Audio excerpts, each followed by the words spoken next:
Ele orou, e o fogo caiu do céu.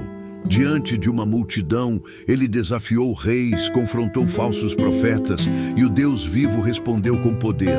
Mas no instante seguinte, ele estava correndo, fugindo, assustado, pedindo a morte. Como é que alguém que viu o céu se abrir, que foi usado de forma tão sobrenatural, acaba deitado no chão, implorando para desistir de tudo?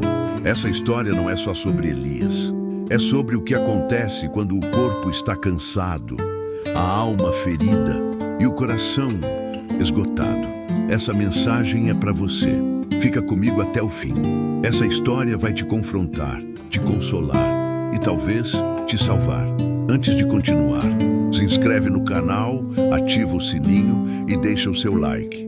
Isso ajuda essa palavra a alcançar mais almas e que possamos dar continuidade nesse projeto. Agora vamos começar. A história começa com um cenário de caos espiritual. O povo havia se corrompido. Acabe, o rei de Israel, fez pior do que todos os reis antes dele, e sua esposa, Jezabel, trouxe consigo a adoração a Baal, um deus estrangeiro. Altares ao Senhor foram destruídos. Profetas foram perseguidos. E o povo, confuso, dividido, se calou. Foi nesse cenário sombrio que Deus levantou um homem, sem nome de família real, sem títulos religiosos, mas com uma palavra na boca e fogo no coração. Elias, o tisbita, apareceu diante do rei e declarou: "Juro pelo Senhor, Deus de Israel, a quem sirvo, não cairá orvalho nem chuva nestes anos, a não ser pela minha palavra."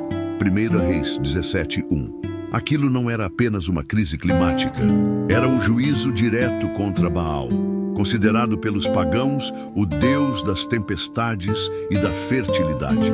Deus estava dizendo: "Vamos ver quem controla o céu." E então, o céu se fechou, a terra secou, e Elias desapareceu. Mas Deus o sustentou. Primeiro no ribeiro de Querite, onde corvos, aves impuras, o alimentavam com pão e carne, dia após dia. Depois, em Sarepta, onde uma viúva estrangeira, com as mãos vazias, foi usada por Deus para sustentar seu profeta. Ele encontrou uma viúva muito pobre, que estava colhendo gravetos para preparar a última refeição com o filho. Ela tinha apenas um punhado de farinha e um pouco de azeite. Depois disso, esperava a morte.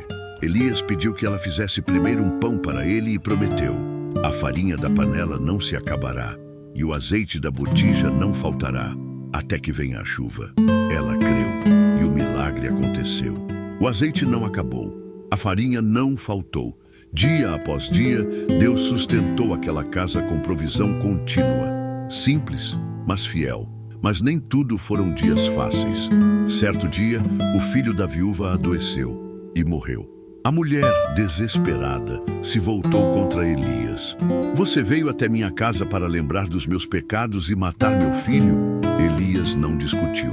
Pegou a criança em seus braços, subiu até o quarto e orou com toda a sua alma: "Senhor, meu Deus, faz essa criança voltar à vida." E o Senhor ouviu. O menino voltou a respirar, e naquele momento a viúva disse: "Agora sei que você é um homem de Deus, e que a palavra do Senhor na sua boca é verdade." Depois de 3 anos, Deus falou de novo: "Vai, apresente-se a Acabe, porque farei cair chuva sobre a terra." 1 Reis 18:1. E então Elias voltou, mas o rei, ao vê-lo, o acusou: "És tu o perturbador de Israel?" Elias respondeu com coragem: "Quem perturba Israel é você e sua casa, porque abandonaram os mandamentos do Senhor e seguiram os Baalins." Ali, o embate foi marcado. Monte Carmelo, 450 profetas de Baal, o povo reunido, e um só profeta do Senhor. Elias subiu sozinho, mas com fé. O Deus que respondesse com fogo era o real. Os profetas de Baal dançaram e nada aconteceu. Então Elias reconstruiu o altar do Senhor, colocou a oferta, derramou água 3 vezes até encharcar tudo. E então ele orou: "Ó Senhor, Deus de Abraão, Isaque e Israel, responde-me hoje, para que este povo saiba que tu és Deus e que fiz tudo segundo a tua palavra." E o fogo caiu, 1 Reis 18:38. Consumiu o holocausto, a lenha, as pedras, a água. E o povo se lançou com o rosto em terra e gritou: "O Senhor é Deus! O Senhor é Deus!" Foi a vitória, o clímax. Mas não era o fim. Elias orou de novo e desta vez pediu chuva. 7 vezes mandou o servo olhar o céu. Na 7ª, uma nuvem pequena apareceu e em pouco tempo os céus se abriram. A chuva voltou. Em Reis 18:41-45 foi o ápice. Elias havia vencido, o povo havia visto, Deus havia respondido, mas bastou uma ameaça. Jezabel, a rainha, furiosa por ver seus profetas mortos e seu orgulho ferido, enviou um recado: que os deuses me castiguem se amanhã, a essa hora, Elias ainda estiver vivo. Elias correu. Sim, o homem que viu o fogo descer do céu agora fugia. Foi para o deserto, deixou seu servo para trás e andou um dia inteiro sozinho, até que, exausto, deitou-se debaixo de um zimbro e orou pedindo a morte. Já basta, Senhor. Tira minha vida. Eu não sou melhor do que os meus pais. Era o fim. Ele não queria fugir mais, mas também não tinha forças para continuar. E Deus? Deus não gritou, não julgou, não exigiu um novo sacrifício. Deus apenas tocou Elias. Enviou um anjo, e o anjo disse: "Levanta-te e come." Ali no chão, Elias encontrou pão assado sobre pedras quentes e uma vasilha de água. Comeu e dormiu.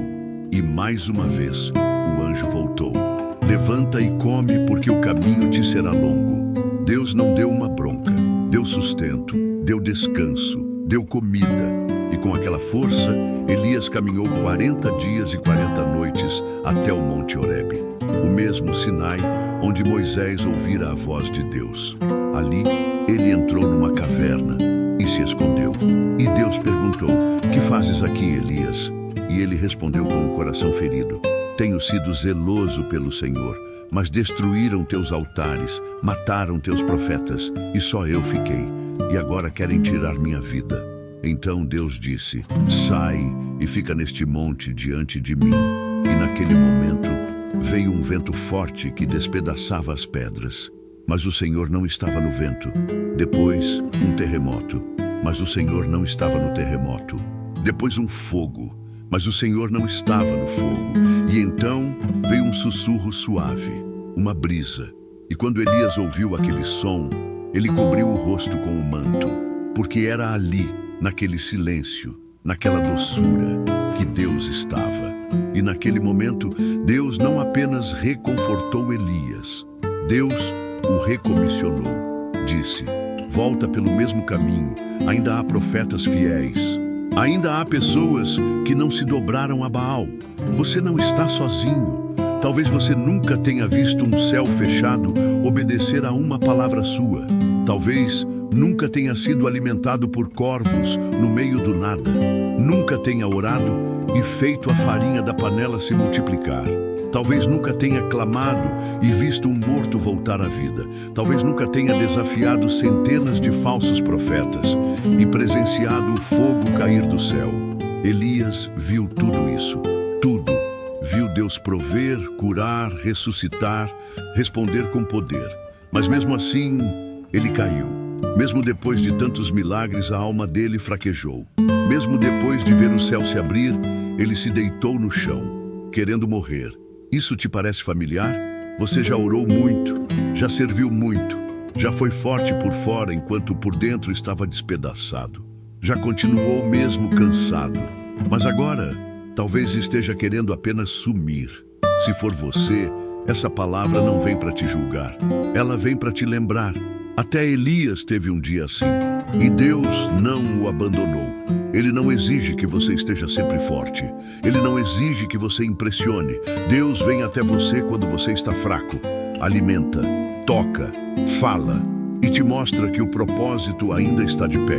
Às vezes Deus responde com fogo, às vezes com um sussurro. E nos dois casos, Ele está presente, te restaurando, te lembrando.